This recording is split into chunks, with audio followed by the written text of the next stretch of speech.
தமிழரின் வரலாற்றில் புதிய அதிர்வை ஏற்படுத்திய சோழ மன்னர் பிரசித்தியான ஒரு சோழராஜா சுந்தர சோழன். சுந்தர சோழன் யாரு? பராந்தக சோழன் வம்சத்தில் பிறந்தவர். செல்வன் கதையிலே வருகிற இந்த சுந்தர சோழனுடைய 956 முதல் 970 வரை இன்னொன்னு சோழ சாம்ராஜ்யத்தை ஆட்சி செய்வனாக அவர் இவரது ஆரம்ப காலத்தில் சுந்தர சோழர்களின் அதிகாரம் அப்படிங்கிறத இந்த காணொலியில் ஆனால் சுந்தர சோழன் அந்த நிலையை மாற்றி காட்டினார். பாண்டியர்களுடன் நடந்த போரில் வீர பாண்டியனை எதிர்த்து வெற்றி பெற்ற சுந்தர சோழன் மதுரை 957 மதுரைக்கு கடல் போராண்யம் 16 ஆண்டுகள் சோழ நாட்டை பெருமை பெற்றார்.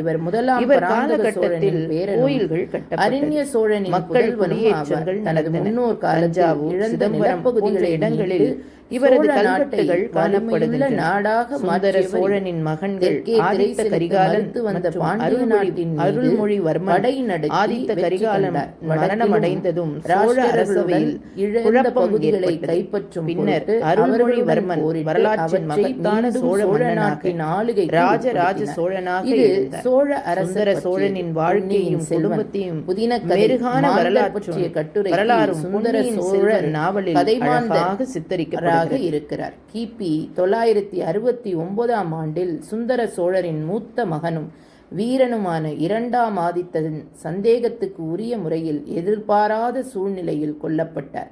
இதனால் துயருற்ற மன்னன் நோயுற்று கிபி 973 காலமானார்.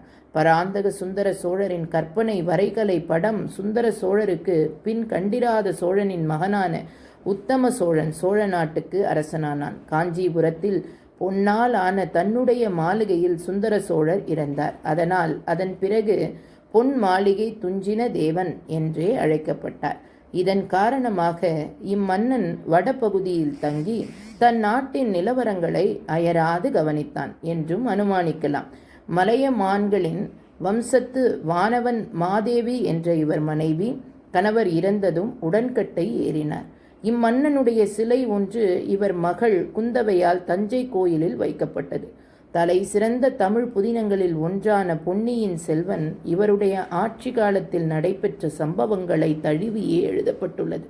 சுந்தர சோழரின் மகன் அருள்மொழிவர்மன் பின்னாளில் ராஜராஜ சோழன் என்ற பெயரில் அரச பட்டம் ஏற்று மகத்தான மன்னனாக திகழ்ந்தார்.